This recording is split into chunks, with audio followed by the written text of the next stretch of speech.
Hello tout le monde, j'espère que vous allez bien. Écoutez, je suis trop heureuse de vous retrouver sur YouTube. Je pense que ça va être aussi le cas de pas mal de personnes parmi vous qui m'ont dit que voilà, le format long, ça allait manquer, le format spontané, que vraiment c'était un peu la team YouTube, mais que tout le monde est parti sur Insta. C'est pas faux, dites-moi en commentaire ce que vous en pensez. Aujourd'hui, je vais reprendre cette chaîne en vous parlant de quelque chose que j'ai traversé, qui va sûrement faire écho chez vous.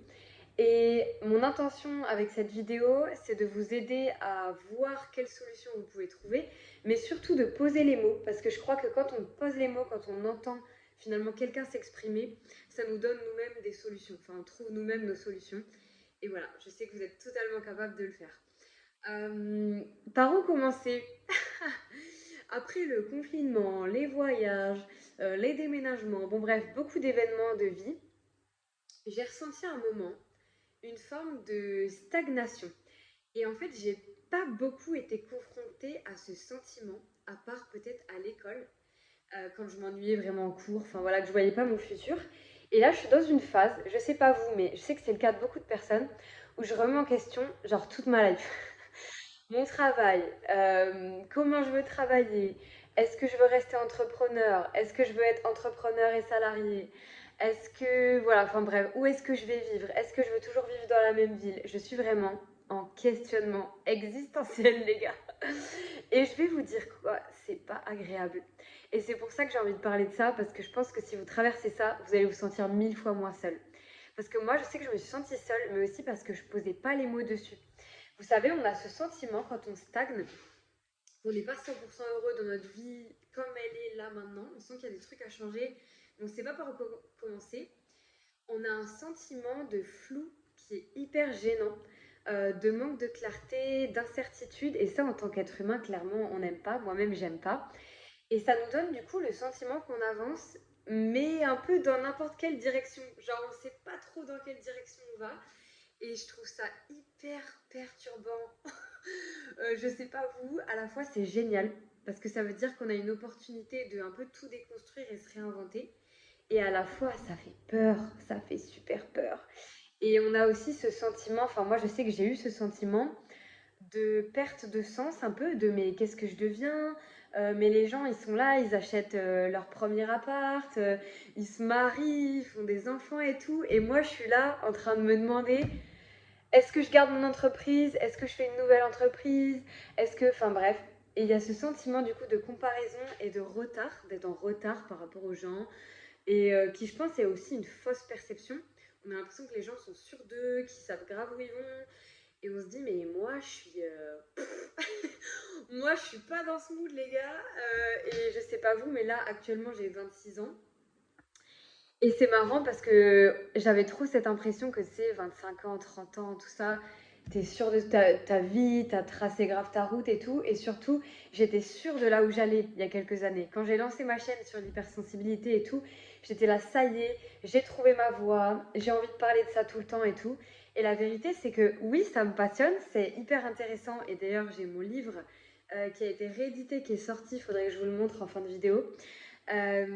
Et c'est génial, je suis très heureuse. Mais en fait, j'ai des nouveaux intérêts maintenant. J'ai des nouvelles passions. J'ai envie de faire plus de présentiel, d'aider les gens toujours quand même à découvrir leur hypersensibilité. Ça reste en fond. Mais je sens que ça prend une autre forme. Que peut-être j'ai envie d'être plus en présentiel. Enfin, voilà, je me pose plein de questions. Et à côté de ça, bah, j'ai plein d'autres passions que je veux faire. Et comme je ne sais pas dans quelle ville je veux vivre, bah, j'ai du mal à me dire est-ce que je m'inscris à ça? Est-ce que je m'inscris à du sport? Est-ce que machin? Puisque ça se trouve, je ne serai pas là. Enfin bref, je sais pas si vous êtes déjà passé par là, mais c'est trop perturbant. Parce que c'est comme si t'as pas trop de boussole.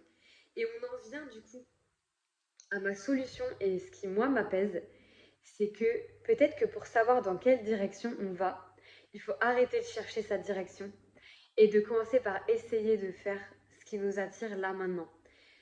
Que ça marche ou pas, qu'on se sente heureux après ou pas. Mais juste se dire j'essaye et on verra. Et c'est peut-être ça le chemin, que juste je teste des trucs et c'est comme ça que je vais trouver. C'est pas forcément en réfléchissant. Et ça, franchement, c'est un message, je pense, qui est ultra important sur cette chaîne. Franchement, ça m'émeut de vous le dire parce que je suis sûre que vous êtes plein en vrai de vrai à traverser ce que je vis.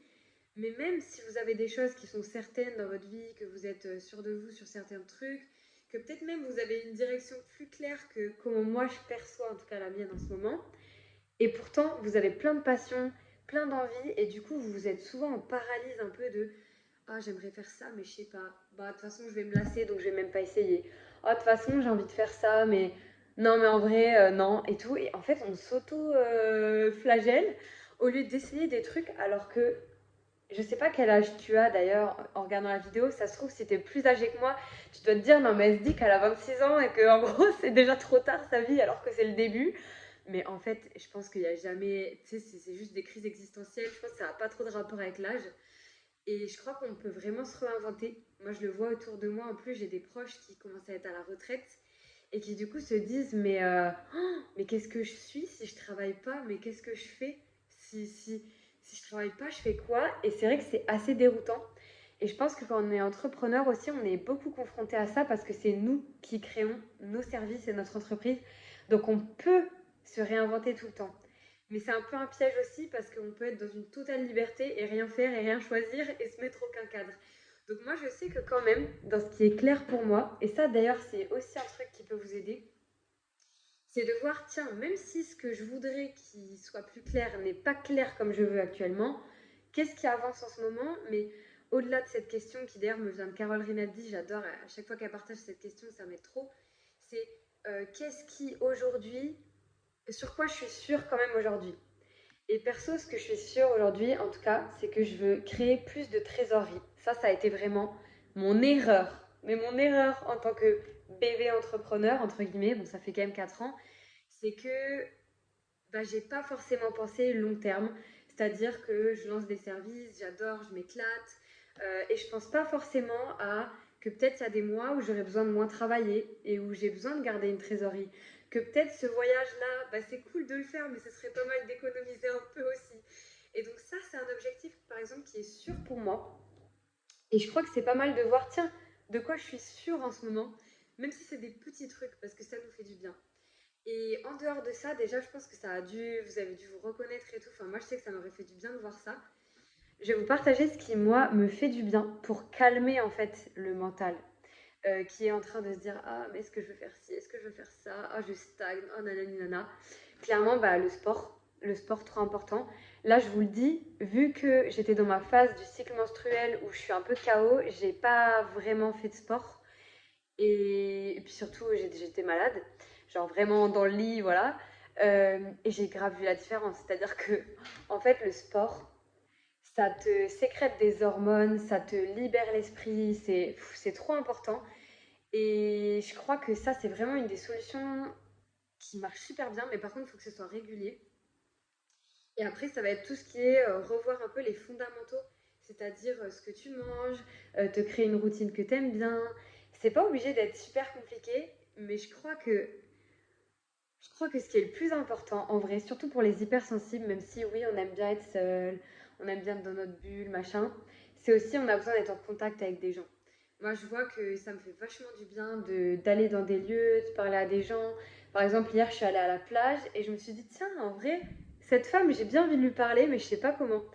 Et je lui ai dit, vous savez quoi, j'ai trop envie de faire une vidéo de moi à la plage là, mais j'ai personne pour me filmer. Est-ce que vous pouvez m'aider? Et c'était vrai, hein, je voulais vraiment une vidéo. Et du coup, on a commencé à parler. Et en fait, je me dis, mais autant lui dire ce que je fais dans la vie. Et elle me dit, oh là là, mais c'est marrant parce que j'ai mon fils qui se sent vraiment à part. Il s'est toujours senti différent. Il est très sensible, etc. Et donc, on est arrivé sur l'hypersensibilité, comme toujours. Et c'est fou, quoi. Ça, c'est pas des trucs qu'on peut prévoir. Et je crois qu'en fait, il y a beaucoup de magie autour de nous et qu'on oublie de la voir quand on est dans des moments de flou, dans des bouleversements. Ce qui est clairement mon cas en ce moment, j'ai beaucoup de bouleversements dans ma vie personnelle, dans ma vie professionnelle. J'ai mon livre qui est sorti aussi et qui se rajoute du coup à tout ce que je fais déjà, c'est-à-dire coacher les gens. Et c'est quand même pas mal de taf, on va pas se mentir. Plus créer du contenu, tout ça. Et je crois qu'on a besoin un peu de mettre de la magie dans notre vie et de pas se dire je ferai ça quand ça ira mieux, ou j'irai voir les gens quand je serai, ou encore je ferai ce contenu, je créerai ce truc, je testerai ce travail qui m'appelle peut-être que j'ai envie de tester quand je serai sûre. En fait, vous savez, ce truc d'attendre d'être sûr pour faire les choses, j'ai l'impression que c'est tout l'inverse. En fait, il faut penser, il faut switcher son mental et se dire vraiment, euh, en fait, c'est en essayant que je vais trouver. Et je crois que je vais rester sur ça dans cette vidéo, je vais la terminer comme ça pour que vous reteniez bien ce message qui est que c'est en testant des trucs que ça va bouger. C'est pas en restant dans ma tête parce que ça c'est un vrai problème d'hypersensible et de haut potentiel et d'anxieux d'ailleurs, hein, qui est que on veut souvent avoir les réponses avant de faire, on veut éviter l'échec, on veut éviter de se tromper, mais au contraire, il faut qu'on se trompe et il faut qu'on essaye. Dis-moi si ça résonne avec toi en dessous de la vidéo et on se voit bientôt sur YouTube.